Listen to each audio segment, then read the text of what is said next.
Et salutations l'ensemble, on se retrouve aujourd'hui pour une nouvelle partie de Sidri et Beds and Lock, de combo, de contrôle, et je suis en compagnie de Gigi. Salut tout le monde, donc oui, on va peut-être un peu errater ce qu'on a dit la semaine dernière. Tout à fait. C'est pas vraiment un BO3 ce qu'on a décidé de faire, c'est plutôt deux games indépendantes. Tout à fait. L'une de l'autre, juste histoire de vous montrer les deux petits decks qu'on a construits. Yes.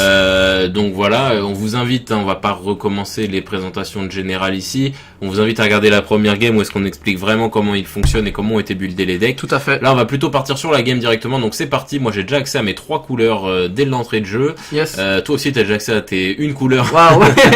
d'entrée de jeu, et tu te dis commence avec un Im Tutorak que je ne laisse absolument pas passer. Bah clairement on vaut mieux perdre une carte que deux, sachant qu'en plus de ça une Tutorak c'est complètement aléatoire, donc tu peux vraiment perdre mes cartes clés, ouais, clairement. Tout à fait, petit preordain pour continuer à se mettre bien. Ouais. Hein, l'une des meilleures piocheurs en rituel, tout à fait. Pas non banni, on n'a rien vu. La Fury Phyrexian. Alors, donc c'est parti, donc tu repioches encore de la discard. Moi je suis assez bien là dans cette game, je touche bien mes couleurs. Après je vois que j'ai encore beaucoup de terrain dans les moi, les je vois mains. que de ton côté t'as beaucoup de terrain, contrairement à moi où je crois que je vais avoir un peu de la mana death. Ok, donc miasme psychique, ça me fait encore me défausser. Je suis obligé de défausser un permanent parce que miasme psychique, si je défausse un terrain, tu peux la refaire. Tout à fait, donc carte intéressante. Hein. Donc là, clairement, déjà que j'avais peu de permanents dans ma main, le fait de devoir encore détruire l'une des rares cartes actives de ma main, ça me met au fond. Alors on voit quand même que tu commences pas mal à aligner les terrains dans ta main. Clairement, là tu poses un petit Dusk Legion Zealot, un petit piocheur qui va te faire avancer un peu dans ton jeu. C'est cool, ils ont fait une genre de Reddit en mieux, je trouve, de la Fury Phyrexian. Pourquoi en mieux? Bah écoute, un de moins, il a fait pareil. Bah ouais, mais Phyrexian c'est une 2-2. Bah ouais, c'est une 2-2, ça coûte 3. Ouais, c'est pareil. Moi je dirais pas que l'une ou l'autre est meilleure, c'est différent. En tout cas, oui, clairement, c'est la même idée. Okay. Là, pour 3, je vais décider de poser mon fameux lingot de sombracier, et je vais tarter avec Sidri. Tout à fait. Donc là, clairement, je vais essayer d'être un peu plus agressif sur cette game avant de me prendre 1 milliard d'anti-bet. Ouais, alors de ton côté, on voit que t'as que des terrains en main, si je me trompe pas. Moi autant, par contre... Toi, t'as masse carte active. Moi, j'ai beaucoup de cartes actives, tout à fait. On va continuer de piocher parce que je commence à avoir du problème de terrain. Là j'ai que 4 terrains alors je suis censé en avoir 5. Donc toi t'as que ça. Une Torpor Orb en plus de ça. Non, c'est Elixir d'immortalité. Ah non, Torpor Orb, ouais, tout à fait. Torpor Orb. Très bonne carte. Bon après c'est dommage, c'est que les deux Furies, elles sont passées avant qu'elle arrive. C'est dommage. Après normalement si j'ai pas de soucis, mes souvenirs sont bons du deck. J'ai pas la blinde d'effet ETB, donc les trucs arrivent en jeu. Ok, ça marche. Alors, en tout cas, dans tous les cas, ça me propose quand même des créatures potentielles. Torpor Orb restera quand même une 2-2 que je peux rendre avec le lifelink. Ce que je vais faire là pour le lingot de sombracier, lui donner le lifelink pour essayer de me mettre hors de portée des sorts AX qui ont été très dangereux pour moi dans la game d'avant. On vous invite à aller checker. Il me reste plus que 2 îles en main, donc je suis clairement à vide. Et toi, tu as 1 milliard de cartes en main. J'ai des anti-bêtes en plus de ça. Je continue de faire des anti-bêtes. C'est bizarre ça parce que je sais que j'ai de quoi gérer Sidri, mais je ne la gère pas. Peut-être que je me dis que vaut mieux que j'essaie de faire de la value de mes souvenirs. Je crois que j'essaie de faire de la value pour parce que je me dis ok, je peux tuer Sidri mais il la rejoue au prochain tour. Vaut mieux que j'essaie de choper des nouvelles cartes, des terrains, parce que là c'est vraiment le souci, c'est que je touche t'es en mana death, ouais, clairement, ce qui est totalement l'inverse de moi, et tu vois que j'ai deux îles. Mais bon là, c'est vrai que j'aurais géré Sidri à ta place pour le coup. Quitte à même ne pas aller chercher mes cartes, etc. Ça m'aurait quand même, ça t'aurait apporté du souffle parce que là, je vais gagner des lives, je vais quand même pouvoir jouer certaines créatures. Là, je vais animer double fois. Donc j'ai une 2-2 et une 3-3. Tu peux leur donner tous les deux, je crois même le lifelink. Non, il manque une source de noir. Il manque une source de noir. Je n'ai qu'une seule source de noir depuis tout à l'heure. Donc je vais pouvoir le faire que sur un seul, et je vais l'activer sûrement sur la 3-3 pour gagner bien évidemment un point de vie de plus, et ça va virer ta Dusk Legion. Clairement la Dusk Legion c'est clairement juste là pour son effet d'arrivée en jeu, comme pour Et fin de tour, je pose un sculpteur d'Ethereum. Ouais, donc là, t'as vraiment une belle sortie. Belle sortie, oui, mais je me fatigue. C'est-à-dire que là, j'ai vraiment plus rien. Après, toi, t'as un vrai gros désavantage, c'est que t'es vraiment en mana death, là. Là, je crois que j'ai touché un terrain supplémentaire. Là, t'es à 5, ouais. Tu viens d'être à 5, mais t'as Liliana qui est up. J'ai Lana qui est up. Mais tu la perdrais. Bon, là pour le coup, j'ai qu'une île en main, quoi, donc ça va me défausser. Hop, ça te défausser. Et par le révoque. Là, je crois que qu'est-ce que je vais jouer? Non, je vais essayer de anti-bet. Là, c'est anti-bet ou rien. Ouais, voilà. Voilà, donc enfin l'anti-bet qui tombe sur Sidri. Alors qu'en vrai, ça aurait été sûrement plus intéressant de faire ça au tour d'avant. Et puis, au deuxième tour, donc après ta première mort, la retuer pour vraiment monter vite son CCM. Tout à fait. Surtout que j'avais le mana et les cartes à disposition pour. Tout à fait, ouais. Peut-être plus intéressant. Après, d'un côté, il y a quand même le jugement de l'épée, je crois. La carte de Exalan qui m'a fait un peu piocher 3 cartes, bon, même si j'ai pas pu les prendre. Ça m'a en fait enlevé des cartes du deck pour piocher autre chose. Ah ouais. C'est vrai. Et là, j'attaque avec ma Torpor Orb et mon machin de l'Ethereum, là, le sculpteur d'Ethereum. Et là, tu commences à être vraiment bas en life. Hein. Tout à fait. En plus, je crois que le sculpteur, c'est intéressant de peut-être la transformer, ou c'est juste non créature, je crois. Je sais plus, je saurais pas. L'artefact non créature. Ah. Donc ça marche pas sur Ethereum. Et j'ai vu venir que t'allais poser un gros sort. C'est pour ça que j'avais animé Torpor Orb à la place de le lingot de son brassier. Parce que c'était pour garder un mana up avec le lingot pour pouvoir utiliser mon counter spell. Donc je n'avais pas remarqué en plus sur le coup, j'avais pas fait attention que oui. Tu vois, j'avais économisé un mana. En plus de ça, là, c'est sur un tour total, alors j'aurais pu. Bon, après, c'est le counter spell.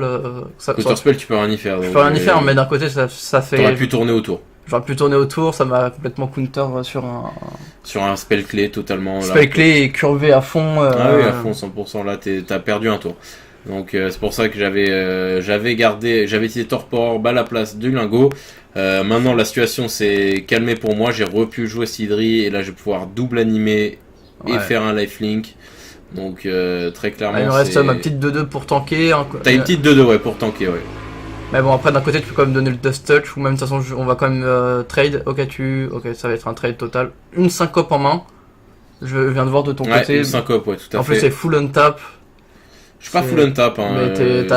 Là ça va être X égale 2, hein. Ça va pas X être. égale 2, ouais. X égale 2, ça va pas être pas ouf. Donc on rappelle syncope, hein, c'est contrer le sort ciblé à moins que son contrôleur ne paye X. Et X, voilà, je vais pouvoir l'alimenter qu'à hauteur de 2. Donc là, si tu fais un sort un peu trop cher, ça va vite être compliqué. Alors là, on dirait que j'ai complètement senti le syncope. Grave. J'aurais pu très bien lancer le sort à 4. Ouais, t'aurais pu faire ton sort à 4, c'est vrai. Ou même faire un Hellfire full. Ah, t'as un Hellfire en main? Je crois que j'ai un Hellfire en main, mais Hellfire ça coûte quand même 2 mana noirs. Ouais. Avant le X, donc c'est. À 5 terrains, c'est pas transcendant. T'as eu de la. Ah, mais c'est peut-être pour jouer autre chose, parce que tu joues un autre truc avec tes deux manas. Qu'est-ce que je fais pour 2 mana? Ah, tu me fais perdre un life, c'est pour ça que j'ai perdu un life avec le marais spécial. Oui. Donc tout à fait. Très clairement, ça m'a fait un dégât de plus. Donc là, je vais pouvoir fin de tour. Ah non, là c'est déjà mon tour, exact. Ok. Je vais rejouer Sidri. Tu rejoues Sidri totalement. Donc là, par contre, t'es full on tap. Je suis full tap. Non, attends, Sidri 3. Si, 4. c'est bon. Bah, t'as animé ton. Oui, exact. Bon, ça se fait que t'as pu l'animer. Attends, 3, 4. Non, si, c'est bon. Ouais, tout est non, bon. Il te restait une île pour le. Tout à fait. Pour le lingot, tout est ok. Donc moi là, je vais piocher. Voilà. Franchement, en fait, ça le problème, c'est que j'ai vraiment une grosse mana death. Là, j'ai l'élixir qui va me donner un petit. Ah non, tu me rebutes Sidri. Ouais, non, c'est pas idiot, hein, parce que ça. Ouais, je peux poser l'élixir en plus au passage. Ou là, par contre, ça a été dangereux de ouf parce que t'as vraiment 2 points de vie. Bon, après, j'ai rien pour te tuer tout de suite. Ouais, mais peut-être que tu peux rejouer Sidri. Non, mais de toute façon, même si tu rejoues Sidri, t'as. Ouais. Non, je peux pas rejouer Sidri. C'est compliqué, hein. Je peux pas rejouer Sidri. Non, tu peux pas jouer. Il te manque un terrain, je crois. Elle est morte 3 fois là. Écoute, ouais, mais il te manque un terrain. Un terrain, tu rejoues Sidri. Bon, full. À full, mais. Genre, tu peux curver Sidri si tu touches un terrain. Ou même pas, non, tu peux jouer Sidri si tu joues avec si tu tapes ton. Si tu tapes ton. Ouais, mais après voilà, ça me fout le tap pour utiliser ça, c'était pas ouf. Comme j'avais 2 terrains, 2 contres en main, j'ai préféré garder du backup de mana pour pouvoir m'en servir. Ouais, parce que si c'est pour rejouer Sidri pour qu'elle se refasse gérer derrière. Voilà, y a rien de pire qu'un contre que tu n'utilises pas. Il faut l'utiliser le contre. Et c'est bien de garder le contre pour le bon sort. Mais il y a un moment, il faut le sortir le contre, sinon c'est juste une carte morte en fait. Donc il faut vraiment pas. Faut jamais trop traîner à le faire. Ça va être sûrement être la pioche parce que là il me faut du. Ah non. Ah non, tu fais fin de tour. Tu fais fin de tour là-dessus. Dis donc, moi j'aurais pioché. Bah, après, tu pioches oui et non. D'un côté, je me suis peut-être encore. Je me suis petit dit. Tu le fais fin de tour. Tu le fais fin de tour. Je crois que c'est un rituel. Signature de sang. Je suis pas sûr. Si je me trompe pas, c'est un rituel. Moi, je n'ose pas attaquer non plus, enfin, ne pas animer, relancer Sidri. Parce que voilà, c'est toujours dans la même optique. Je vois bien que t'as des sorts en main, parce que si tu poses pas de land, c'est que t'as des sorts. Ouais, mais toi aussi, je me dis aussi, si tu joues pas Sidri, c'est que t'as sûrement un moyen de faire quelque chose. Parce que de toute façon, il faut savoir. Après, ce petit jeu-là, c'est moi qui gagne. Ouais, bah, en fait, le truc, c'est que en bleu, c'est ça, c'est que ton adversaire, s'il joue bleu, forcément, tu te dis il a un compte parce que. C'est un sorcerie, exact. Full désengagé, forcément, il a quelque chose à faire.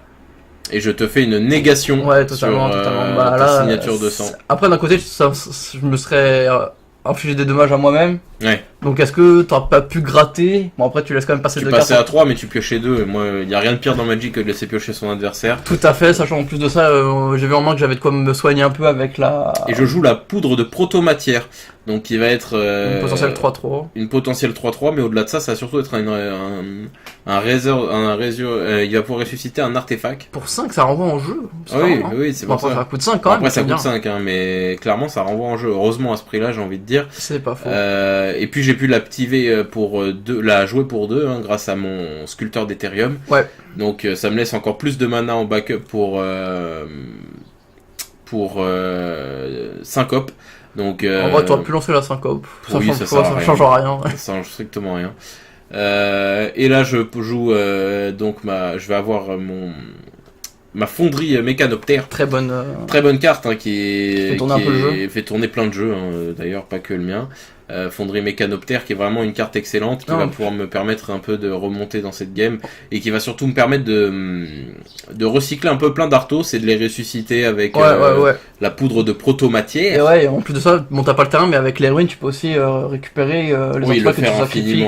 C'est du coup. Bon, c'est assez fatigué et lent, mais. Mais en fait, c'est juste une question de faire tourner, genre fin de tour adverse, tu sacrifies et tu récupères. Tout à en plus, ce qui est intéressant, c'est qu'avec la fonderie mécanoptère, c'est gratuit, t'as juste à l'engager, tu gagnes un PEV, bon. Ouais, voilà, c'est histoire de quoi. Voilà. Là, je l'active sur mon Torpor Orb, que je fais ressusciter ensuite avec ma poudre de protomatière, ce qui m'a généré en fait un vol et m'a fait gagner un life, quoi, grossièrement. Tout à fait. Et m'a fait perdre, bien évidemment, ma poudre de protomatière. Et tu me fais une absorption d'esprit qui va encore te remettre dans la game. Ouais, mais je vais pas gagner grand chose, voilà, c'est juste. En fait, c'est vraiment là, j'essaye de temporiser jusqu'à toucher en fait une. Comment ça s'appelle? La vrasse en noir. La mutilation. Une mutilation pour clean le board. Là, je vois en main, je crois que c'est donc Hellfire. Je bouge trop vite mes cartes, je crois que c'est un Plumby. T'as Hellfire. Ah non, je crois que c'est un discard. Un discard probablement. Là, ça va être compliqué parce que je vais pouvoir récupérer, pas tarder à le récupérer, du moins Sidri. Ça va être compliqué quand même là pour toi parce que j'aligne beaucoup de landes. Là, je commence à avoir vraiment beaucoup de landes. Je crois que même tu peux la jouer 3.